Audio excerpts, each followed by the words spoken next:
چور آیا نا غوث پاک دے گھر دے پگڑی چوراون آیا، انہیں خیال کیتا ایک بابے دی پگڑی چورا لواں، میری نسلاں بیٹھ کے کھاون گیاں۔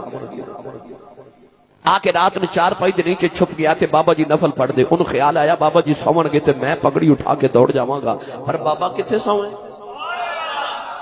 بابے دی تے زندگی دیاں راتاں ہی جا کے گزری جا سن۔ نوجوانوں رات گزرتی جا رہی، غوث پاک رضی اللہ تعالیٰ عنہ نفل پڑھ دے رہے، ساری رات نفل پڑھ دے گزر گئی۔ اچانک چور نو خیال آیا بابا تے نماز پڑھی جاندا ہے، میں پگڑی اٹھا کے چلا جاواں۔ انہیں پگڑی اٹھائی، دروازے کھلے آیا، اکھاں نبی نہ ہو گئیاں، انہیں واپس آندا ٹھیک ہو جاندا ہے، دروازے والے جاندا نبی نہ ہو جاندا ہے، نہ جان جو کریا نہ رہن جو کریا، 4 پائی دے نیچے چھپ کے روئی جا رہا۔ شہری دا ویلا ہویا، اچانک غوث پاک دا دروازہ کھٹ گیا، آپ نے فرمایا کون ہے؟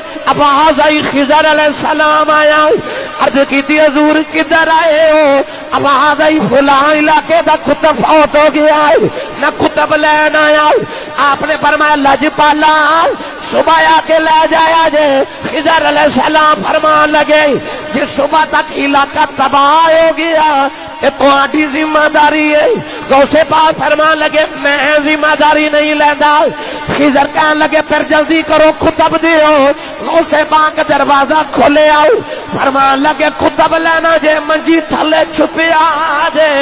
حضرت خضر نے دامن پڑ کے کھچیا، فرمایا چلو کتب جی۔ کہنے لگا جی میں تے چورا، فرمایا چپ کر کے لگا جاؤ۔ غوث نے بھی آیا چور سے چلیا کچھ ہو رہے، کوئی نگاہ کر کے کتا بنا دیتا، وہ چور کتا بن کے جا رہا، نالے بغداد دیا گلیاں چ رولا پاندا جاندا ہے، کہندا لوگوں اے بابے دی غلامی کر لو، جیڑا چوراں نو خالی نہیں جان دیندا، غلاماں نو خالی کدوں جان دے وے۔